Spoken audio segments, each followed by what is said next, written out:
What is up, everybody? Welcome to Pop Culture Philosophers. I am Rockin Robbie Billups, and today we are doing our Friday afternoon show. That's right, the show where we gather and we talk about whatever the topic of the week is. Today, me and Rex are going to be talking about, will the MCU, are they primed? Are they ready for a rebound? Right now, X-Men 97, a huge success for Marvel Studios. Deadpool and Wolverine ticket sales are breaking records across theater chains. And we also got the Fantastic Four coming up. We have a lot of casting news from that. So it's time to revisit that question.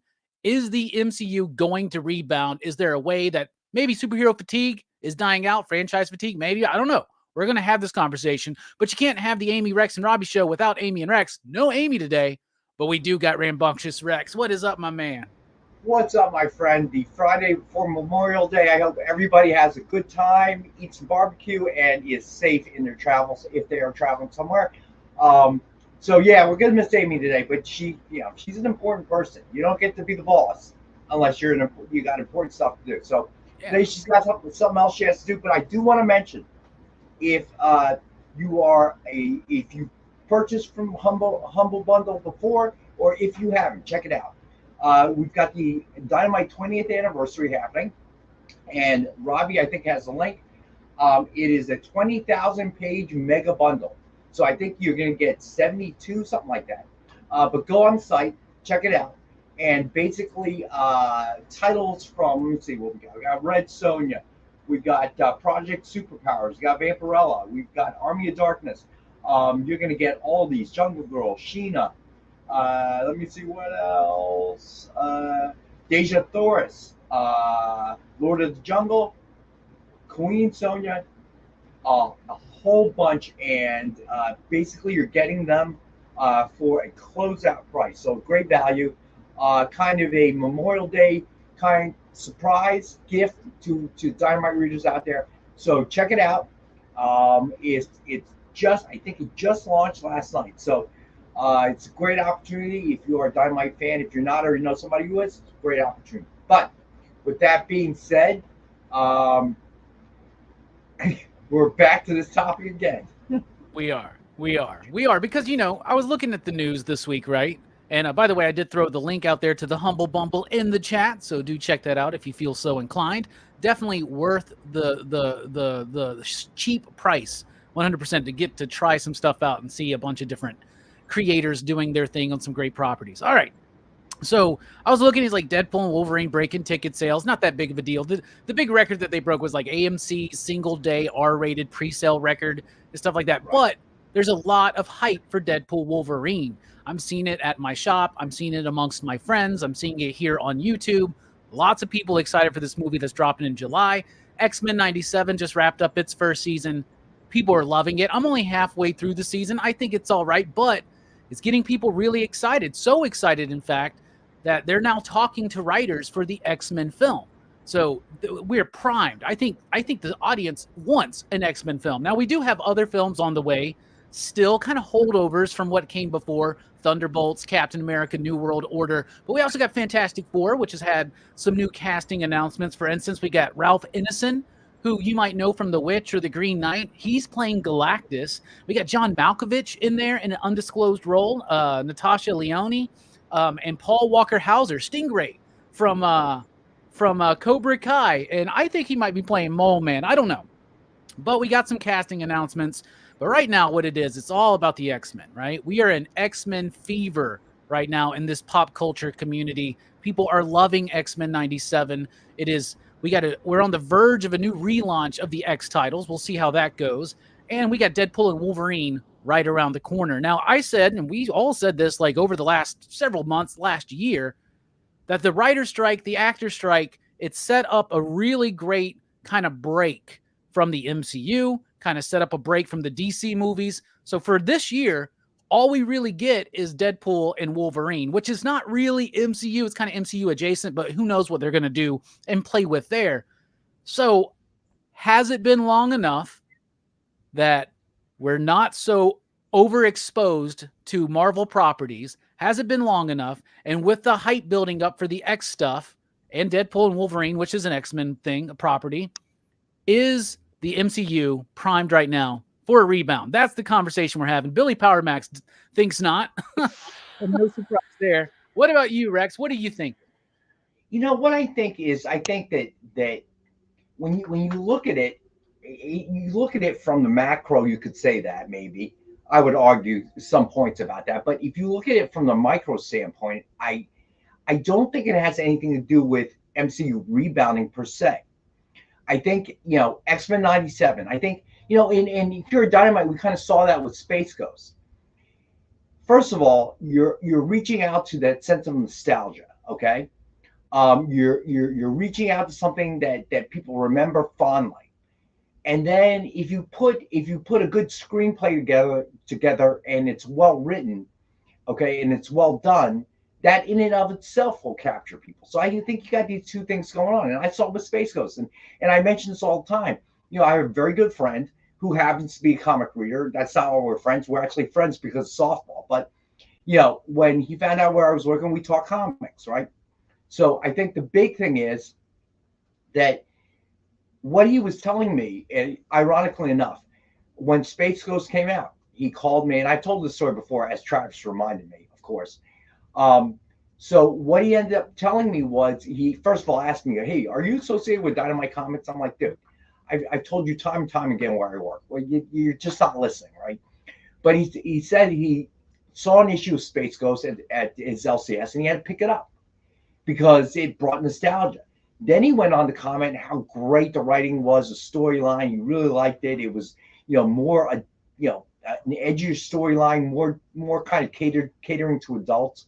So I think that the success is there. It's well done. It's well written. And the big thing was it draws on that sense of nostalgia. People in 1997 who watched it. I think that Deadpool Wolverine has broken all the rules that we understand is part of the MCU. No trailer Easter egg at the end of the movie. Okay, as Ryan Reynolds said, it's just like doing another commercial for the next movie. So he broke that rule. It's rated R. They broke that rule. So in a sense, in Deadpool, even when the first one came out and the second one, it was unique. It was a tongue in cheek. Oh, And Rex, I hold up. We're losing you a little bit. think we all kind of We'll let him catch up, enjoy. everybody, until he realizes that he's Okay. freezing. Am I back? I think you're back. Are you back? You tell me. I'm gonna blame it on solar flares. I don't know what's going on. It has been really bad this week. Everybody's getting pounded. It used to be just my show, but now every show we do is getting pounded. So as I was saying, I think that my favorite scene is when Deadpool. Oh, you're frozen again. Yep. Let's just wait for just a second. After a couple minutes, it'll even out, I'm mansion, sure. Okay, knocks on the door, and Colossus comes out, and he'll eventually realize that he's been frozen. Comcast yep, there it you again. Go. Solar flared. Yeah, Comcast it again. So when he goes to the mansion and he knocks on the door and he goes, how come I only ever see you two? All right, kind of a tongue-in-cheek slap at the whole Sony Marvel thing going on. So I think that that's really the magic of Deadpool. And now you're incorporating Wolverine into it. So you're really taking something that we've enjoyed in the past, and you've taken this irreverent tongue-in-cheek kind of attitude. So I don't look at it as a macro thing. I think that Iger's announcing that they're only doing 3 movies a year, two series a year. Yeah, I think I think that is more relevant to the macro thing. In that, one of the ways to stop the fatigue is stop jamming it down our throats. You may love lobster, but if I serve you lobster, breakfast, lunch, and dinner every day for a month, you're going to hate lobster too, right? No matter what. Yeah. You want some eggs and bacon. You want something. You want a blueberry muffin. You just want something that isn't lobster. So I think that plays a larger role. Now, X-Men '97 with the new Deadpool movie, I believe there are anomalies for those particular reasons. So I don't really see the two as being interconnected. I don't really see it as as a MCU comeback, if you will. I don't see it that way. Yeah, I think 2025 will definitely let us know whether or not an MCU comeback is here or not, right? Like, that's the thing we got to really concern ourselves with. Like, I think you're right on the money. X-Men 97, the love for that show has very little to do with the MCU and has a lot to do with nostalgic love of 90s and 80s era X-Men, right? Yes, exactly. Deadpool and Wolverine, that's kind of like Deadpool's an outlying franchise. It's not necessarily part of the MCU. Now they're going to get to play around with that a little bit, especially in the fourth wall breaking way that we know Deadpool will do, where they're going to be referencing things like Kevin Feige. We've seen it in the trailer, the 20th Century Studios logo smashed on the ground where they're fighting and stuff like that. So that's kind of like an outlier, right? And even something plugged into the MCU like Guardians of the Galaxy. Guardians of the Galaxy 3 did so well when some of the other movies didn't, because it was like its own kind of separate universe within the MCU, right? Deadpool's its own thing, right? So you got that. But knowing now that they're talking to writers for the X-Men, and right now they've been talking to what's his name? Michael Leslie, who I guess he had written the last Hunger Games movie, the one that they just came out with. I never saw that one. So I don't know if this dude's a good writer or whatnot, but they're talking to writers actively about an X-Men movie right now. Pretty soon they'll be searching for a director. So surely somebody's got to be smart over at Marvel Studios and be like, man, Deadpool Wolverine, it's doing really well so far. It's not even out yet. X-Men 97 got a lot of people into it. Maybe the X-Men should be the bedrock of where we're going, right? Do you think that that's the route to take and the lesson they'll learn? Well, I'm going to be honest. Figure drawing, I think he puts it best. Never fatigued by good movies. And Guardian 3 is an excellent example. And I think that's what they moved away from. Okay, in an effort to John changed his berserker. Spilios, what's up, bud? I think that's what was the beginning of kind of this downhill slide. Is in an effort to pump out as much content as they could. Inevitably, it's like we talked about it from a standpoint of the CGI, right? There are only so many CGI people in the world, companies, whatever. Okay, you make 5 movies, and then all of a sudden you increase it to 10, you increase it to 15, but the number of people that can make CGI is still the same. So now you got them pretty much chained to the desk making. What's going to happen? The quality is going to suffer. And I think that's what happened to MCU movie series as a whole. You kept churning out so many that in the end, the quality started to suffer because you didn't increase the number of directors in the world, good directors in the world, good screenplay writers, so on and so forth. Like that didn't grow. But now you're saying, I want to do 3 times the amount we did before. Well, who the heck's going to do that? All right. All of a sudden you're not popping out new directors and screenplay writers and actors and whatever. It doesn't work that way. So, you got to tool up for something like that. So I really agree with what he's saying, that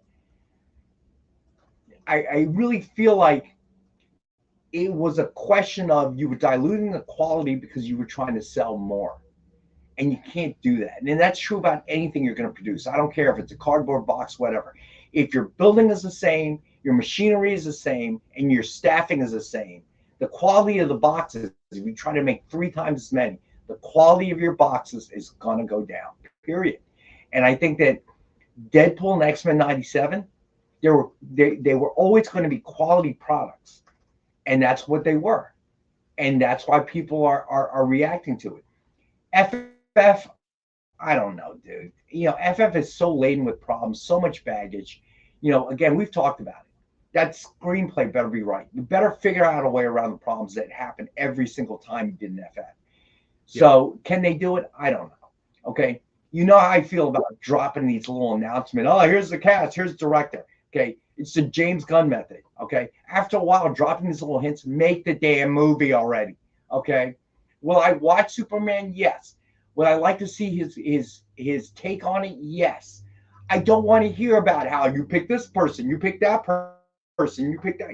I don't care. Make the damn movie. Okay. Because what I find out is when you drop all these little hints at the end, the best is it won't do anything.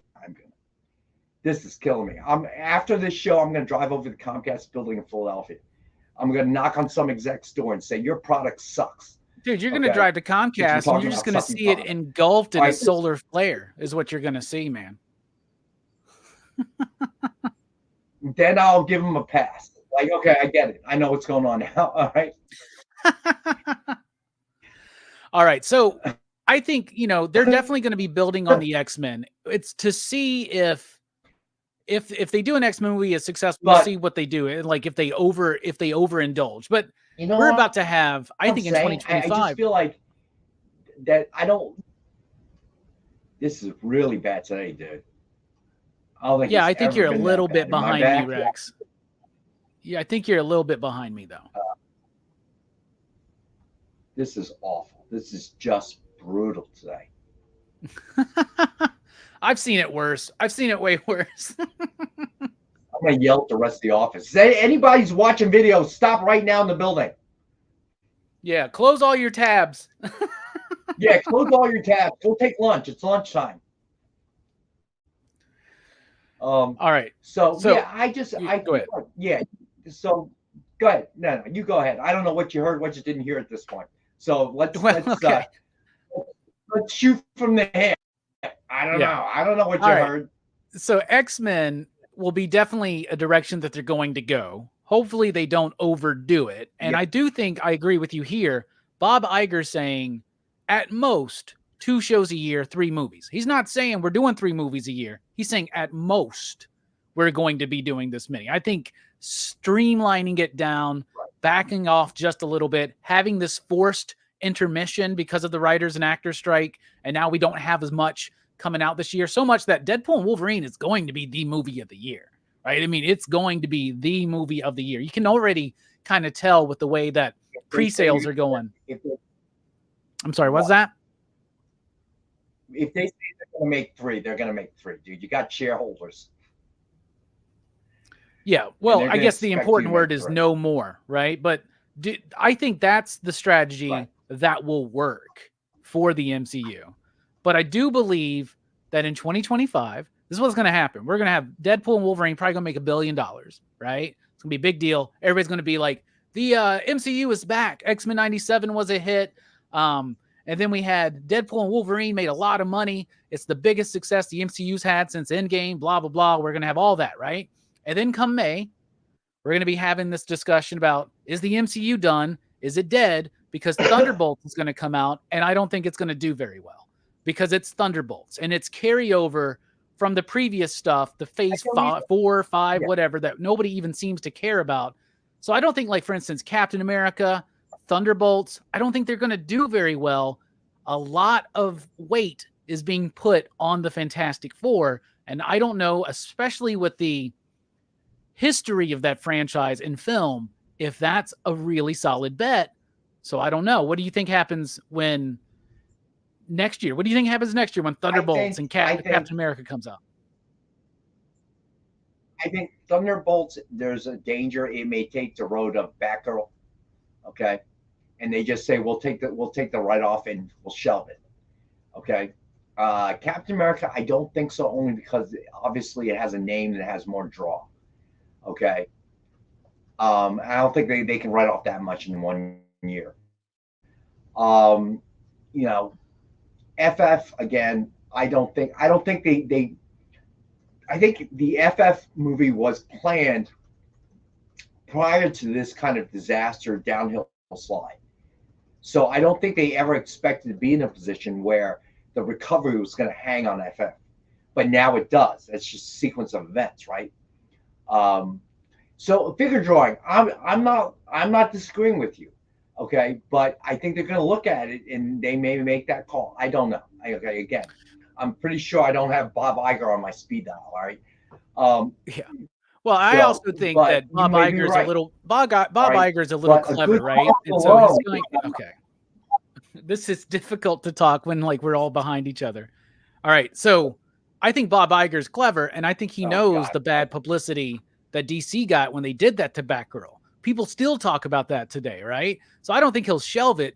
And I do think the cast is great figure drawing, but the characters, do we care about the characters enough? Like after this big long absence, are we really geared up to go see White Widow and Winter Soldier and Red Guardian and US Agent? Are we really excited to go see a bunch of fake Captain Americas? I just don't think we are. I don't know. What do you think, Rex? So I think Madam Web had a good cast. They may have been miscast, but overall, it's a good cast. It's not, no sleepers there. These people have made, certainly good movies, but it didn't work. So a good cast alone is not enough. Okay. It's hard to make successful movies. So there are so many moving parts. I just don't feel like it's enough to have a good cast. But, yeah, we shall see.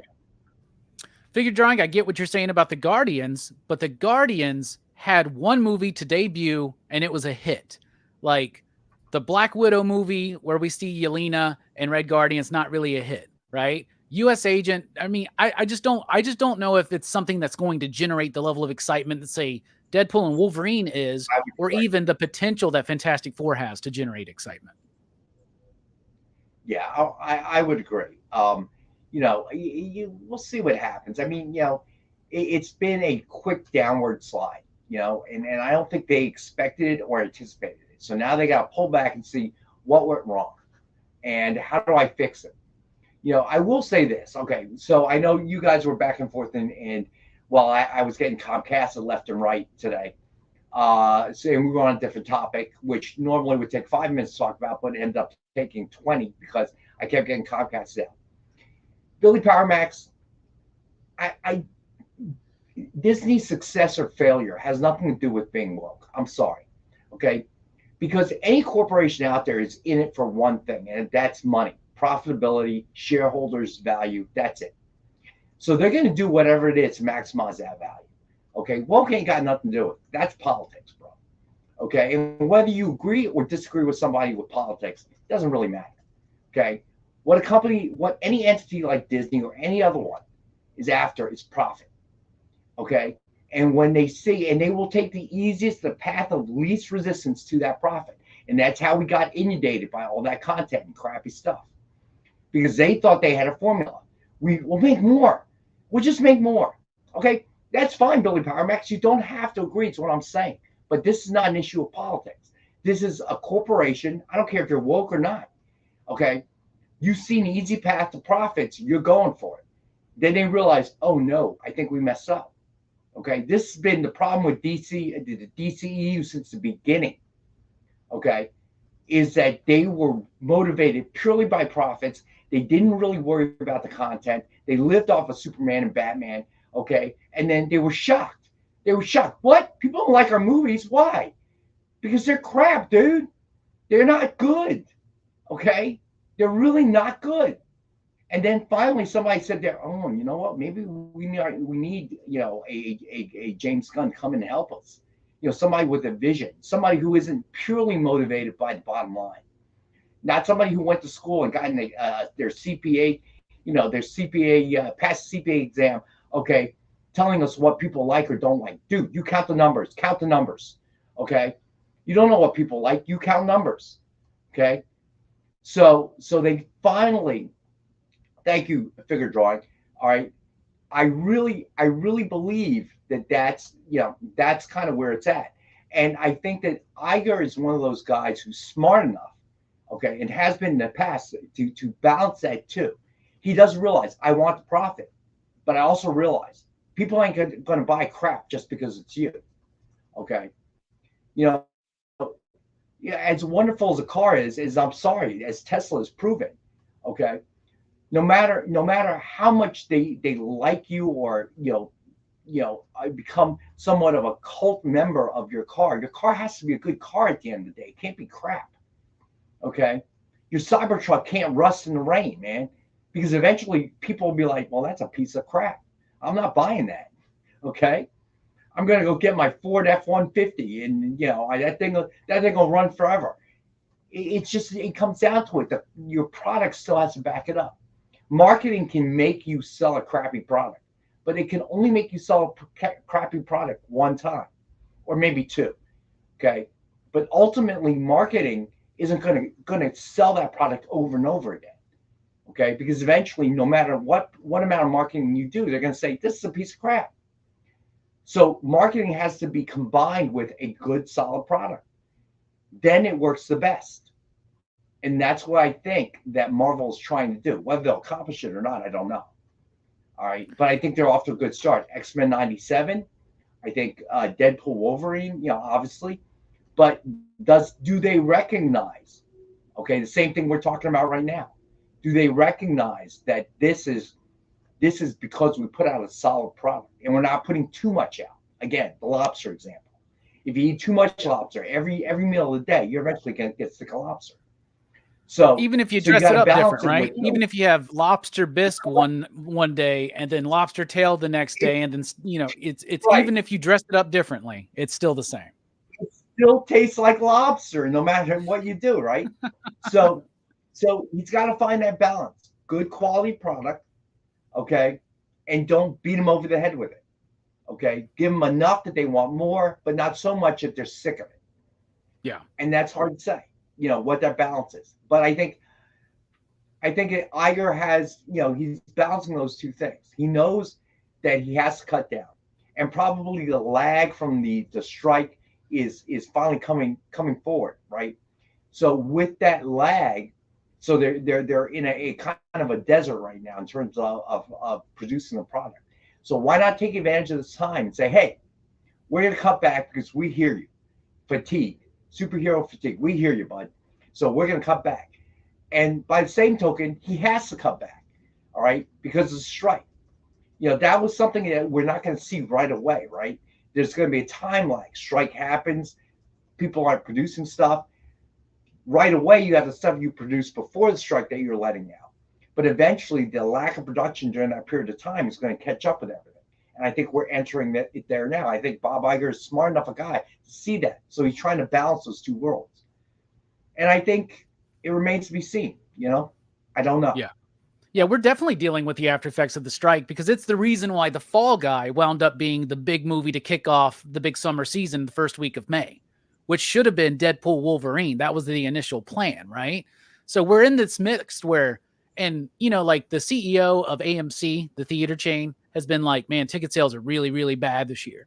So that's why they're really, really stoked about Deadpool and Wolverine, because last year they had Super Mario, they had Barbie, they had Oppenheimer, and they had a bunch of other little things spread throughout. So far this year, what's been the biggest movies? Like I know Furiosa's getting a lot of positive reviews right now, but right now, like the movies that have been hitting, they're not typically, these are usually the movies that would be in between the bigger movies that are the bigger movies right now, things like Abigail, things like The First Omen, for instance, with horror films instead of a Scream movie or a Halloween movie or something like that. I want to address this woke thing too, because it's like, I don't even like, what does that word even mean? Right? Because it's a relative term. It's kind of like the term hipster, right? What's a hipster? Well, yeah. One person would look at somebody who listens to like solely indie music and art film and dresses a certain way, be like, that dude's a hipster. But then that same dude, another guy's looking at him and being like, look at him in his cargo shorts. What a hipster. And then somebody's looking at that guy and be like, look at him with his glasses and tie. What a hipster. So it's like, what does that even mean, woke? Because I saw plenty of people talking about X-Men '97 being woke, right? Talking about Morph being non-binary, talking about Rogue not having an ass anymore. Like, I've saw tons of people complain about X-Men '97 because it was quote unquote woke. Like, what does that even mean? That's a relative thing to you. So what is ever woke to Billy, I guess, isn't woke to somebody else or whatever. To me, woke, I think it's all just nonsensical. It's all nonsense. Like, I think it's just, it's a blanket term that you can use that has become a buzzword. And it's almost like, to me, people that use that word and say something's woke, I just think you're a joiner. You're just joining a group of people that are using these words and this terminology to like lump in. And I know, I get it. It's human nature to want to be a part of a group, but it's something I see all the time where people are like, they're not dissecting or looking at a piece of art on its own merit, but they like join this like gang mentality, whether it's the woke side or the other side, right? Like the side of people that just love something just because everybody else loves it, and the people that hate something just because everybody else hates it. Like, I don't even know what that means, man. You could take the concept of so many movies and really break it down and find wokeism in it, right? Which I guess is supposed to mean leftist ideas or something like that. But I don't know. What's the opposite of that? What's the new Kevin Sorbo film? What do we call that? Non-woke, anti-woke? I don't even know. Like, it's just to me, it's just like it shows a lack of critical reasoning about art when I just hear that. Like, that's just me though. I'm not talking about anybody in particular, but just as a whole. Well, what's funny to me is what woke means to me. I guess I'm old. Means that, okay, as someone who's been having some, who's had some health issues of late. Woke means crap. I didn't die last night. Awesome. Okay, that's good. That's a good thing. Okay, they start again. But I'm gonna put an example out there, and some will agree or disagree. One of the dumbest, woke is a political term. Okay, and I don't care if you're red or blue or you come from a red or blue state. Politicians want you to take a side. They want to get you riled up. Okay, so they can take a side. Okay, one of the dumbest things I ever saw. Okay, and you'll get people who are blue will say it's wrong, and I can think of lots of things Democrats have done that I don't agree with. Then the red ones say, well, you should stay in your lane. When the whole thing with Disney came out, okay, now this was pre-Iger, I realize that, and probably the move that he made wasn't the best. But at the end of the day, what does it matter? Okay, the state of Florida, that battle with Disney was stupid. Okay, because it was to prove a point and take a side. At the end of the day, Disney was about to move tons of people to the Orlando area, and because of all this, they pulled out. Did Disney suffer for it? People are like, Disney's gonna go out of business. No, they're not. Okay, if you have a child or multiple children under the ages of 10. You're watching Disney movie. I don't care how you vote. Why? Because children need distraction, and this is the kind of movies that they like, and they'll watch the same one. If I see Lilo and Stitch one more time, I'll have to kill myself. Okay, I knew every line. I used to piss off my daughter by just half a second before each the dialogue I would say it. She goes, "Stop, Dad." Okay, why? Because I need to get something done. I need to get laundry done. I need to do dishes. I need to cook dinner. I didn't have time with daddy. I needed, here, watch Lilo and Stitch for the 150th time. Okay, all right. So at that moment in time, woke, not woke, I don't care. It distracts my kid. That's what I care about. And if you think corporate America, okay, they may have one leaning or another. If you really think they care ultimately, they don't. They're about profit. If you think it's anything different, you're dead wrong. Okay? If you look at most large corporations in this country, they donate money almost evenly to both sides. Why? Because they're trying to influence policy that helps them in their industry, period. And any company, okay, that tries to take too strong a political position, okay, generally goes out of business over time. And they always back off, every single one of them. Okay? Even Chick-fil-A to a certain degree. Okay, yes, they are still closed on Sunday. A lot of what they do is great. But when they started to delve into that, they were like backing off. They were like, no, the former CEO, he has his own, we're not that. Okay? Why? Because no matter what, you don't want to cater to half the audience, okay, half of your customer base. And really, it's split in half. You're trying to make everybody happy because then they all buy from you. And to think that a corporation, especially a public company, thinks anything different, that's naive, man. That is naive. They will take whatever position they think will maximize their sales. Period and story. Okay? Yeah.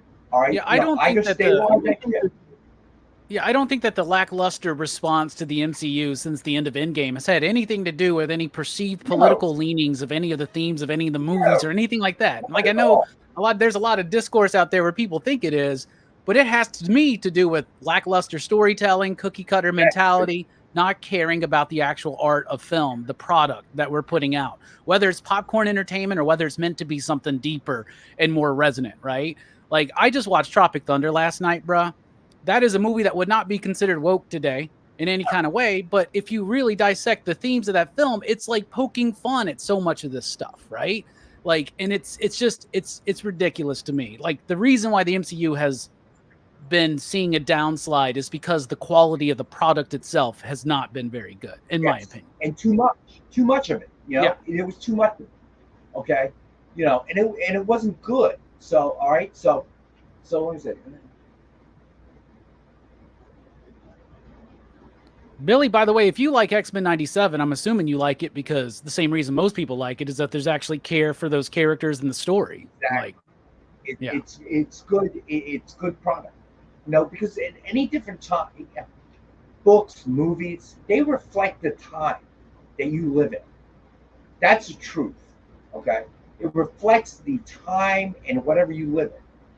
So what that really means is during that period of time. So that's why some of these movies that they're saying wasn't this, wasn't that. I still want to see it because, say, okay, good example, Gone with the Wind. It reflects the time that it was made, the understanding of people and their attitudes at that time.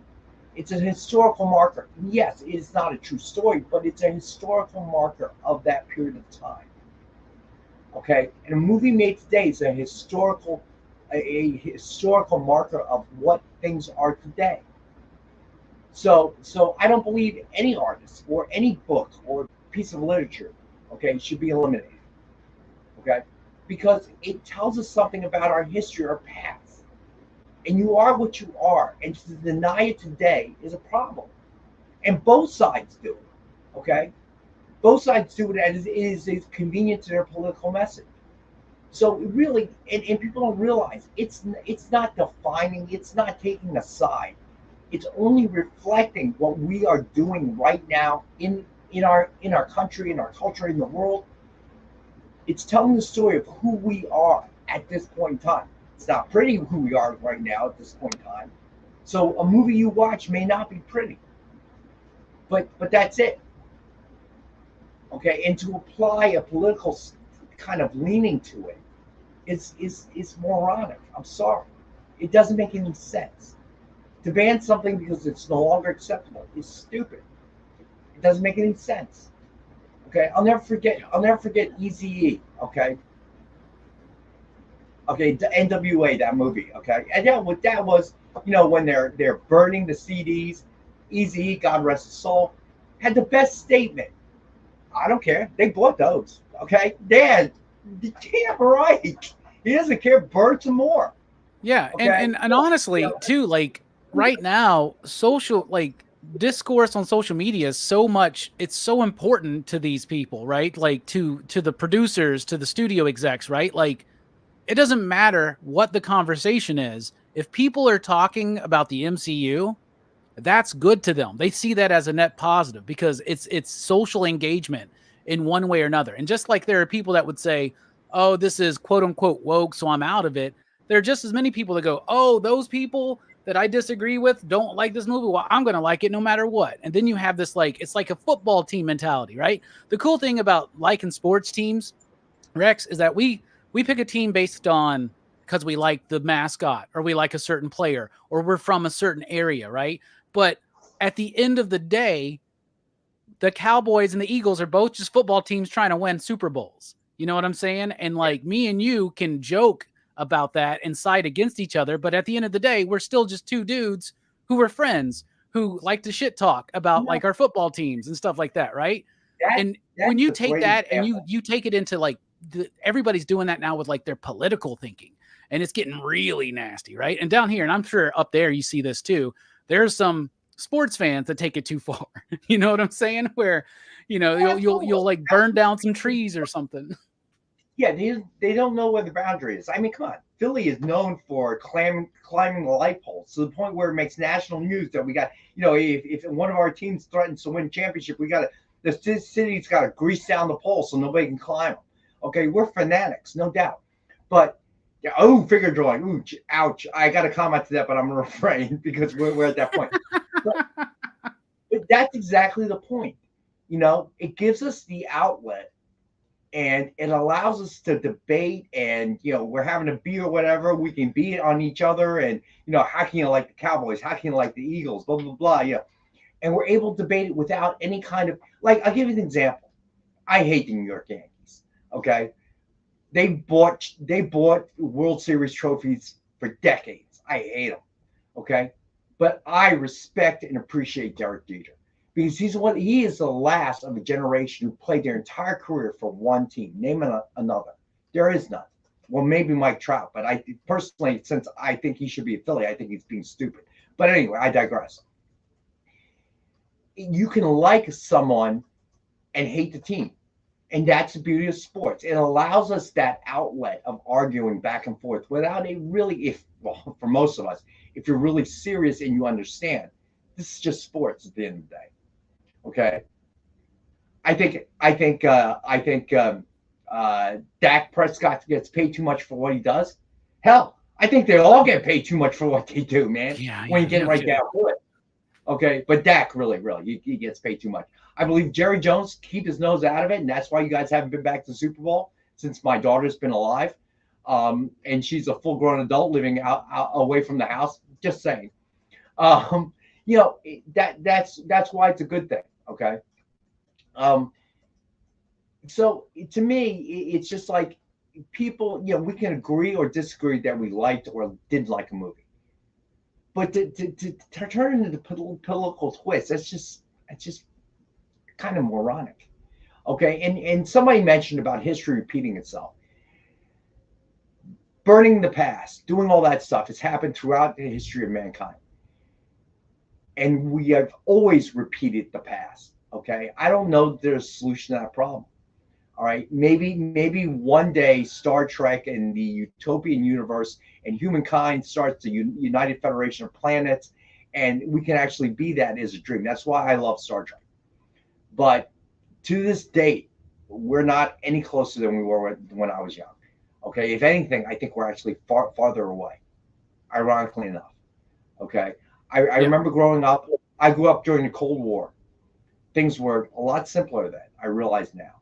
Okay, you had the evil empire, the Soviet Union. You had the United States and NATO, and everything seemed so clear. And I remember thinking, if the Soviet Union collapsed, went away, things would only get better. Man, was I dead wrong. I was completely dead wrong. Okay, I remember I had a history professor who talked about it. I actually took a class in Soviet economics because I was an econ major in college, and that professor. It was hard. She told us that actually, in the collapse of the Soviet Union was starting to happen right about then. And she said that I think people will be surprised that with the absence of the Soviet Union, things may actually get worse. And I totally disagree with her. I realize now, many, many years later, she was absolutely right. So history is just always going to repeat itself. No matter what. I don't believe there's a way around it. Maybe there is, maybe there isn't, but I really don't. Yeah. Well, we're not here to try to solve the problems of the world, just to talk about the MCU. But just to wrap this all up, man, how hopeful, or not hopeful, but what do you think the percentage is of the MCU rebounding in 2025? What do you think the percentage is? I think that's a tough question that you're asking, because what would we define as rebound? You see? Movies that are critically and commercially successful. I think that, X-Men 97 has been. I think that the Deadpool movie will be. And then right after that, I have no idea. So, again, you're trying to pinpoint a moving target, and I don't think that's really possible. I don't think they know. I don't think they even have a guess. No, they don't. So really, I don't know. We're trying 90. To be honest. yeah, right, 90. So to be honest, I don't think I have an answer to that. I'm hopeful, because I would like to watch a good movie, which reminds me, I finally watched Dune 2. Once it got on Max. Oh, what'd you think? I got to say, again, I'm going to be biased. We've talked about this before. I love Frank Herbert's, Dune series. I read all the books. I read all the books that his son and and he co-wrote, the sequels that he wrote after Frank Herbert passed away. And although I didn't love them, they weren't written by Frank Herbert. I love the universe so much, I still enjoyed it. So I enjoyed Dune 2.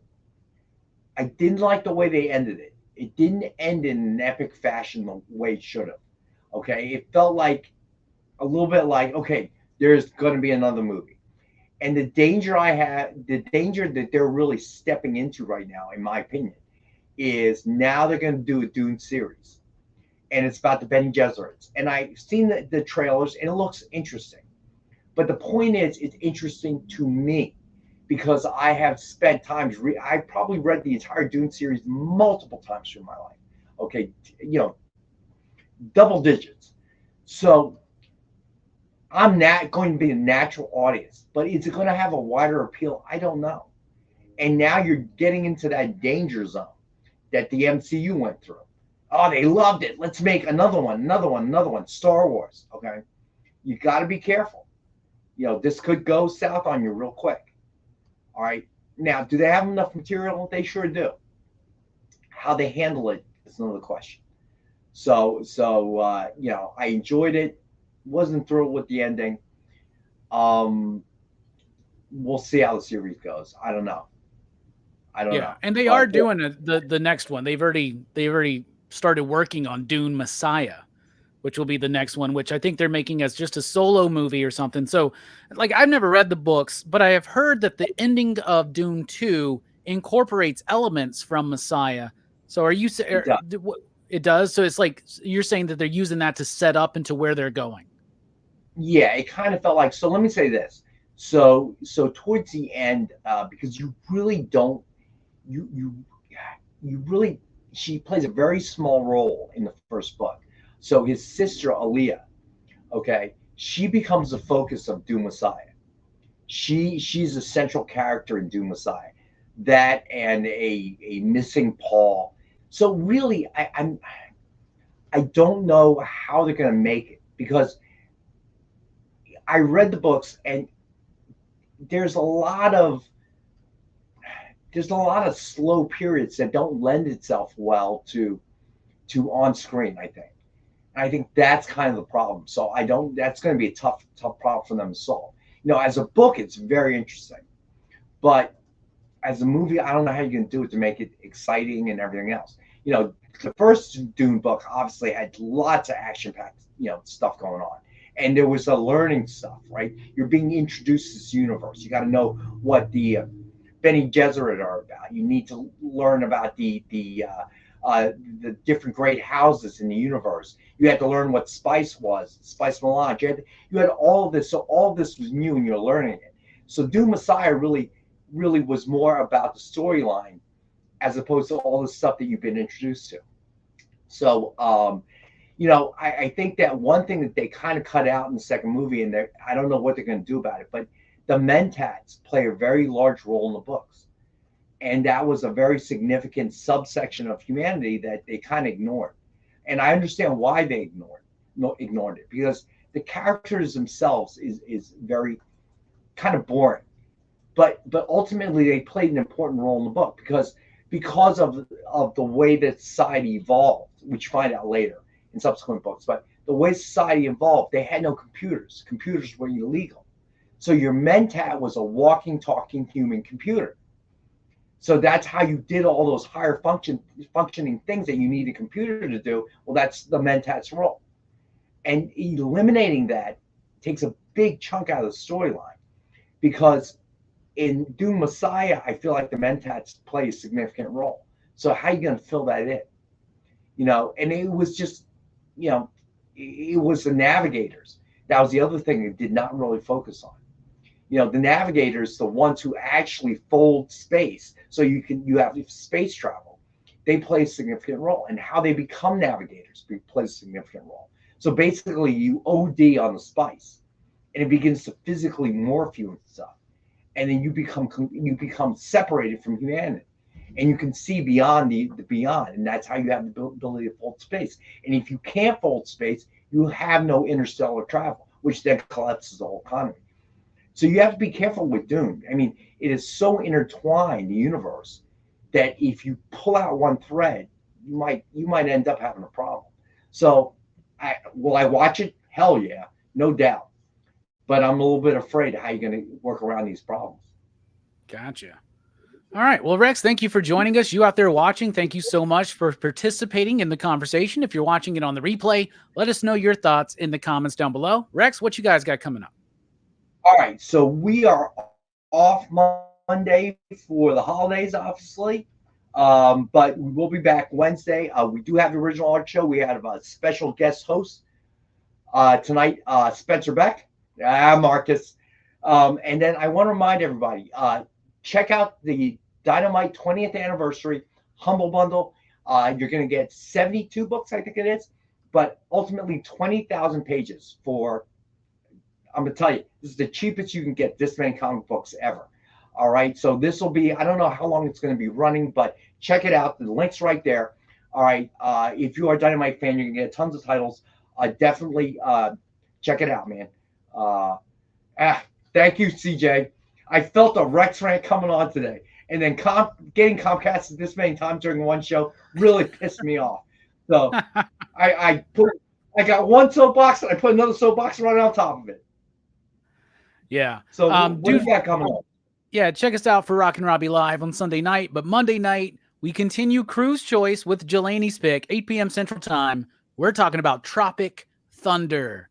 Y'all, I have not seen this movie since it first released, and I had so much fun watching it last night. Robert Downey Jr. in particular, just cracking me up nonstop. That dude should have got an Academy Award for that movie. 100%.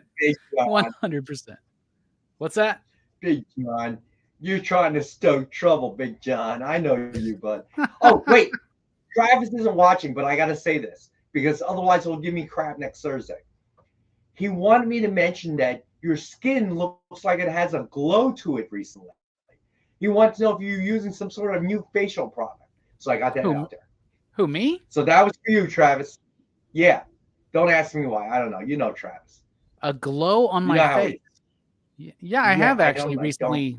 I have actually recently switched my facial regime. Okay, so I don't want to know about it, Robbie. But but I was required to do that. So you and Travis get together and talk about that. Okay, no need to involve me. Thank you. Okay, we'll do. All right, we'll catch y'all for Tropic Thunder. We'll see y'all here next week. Y'all keep it real. Stay woke.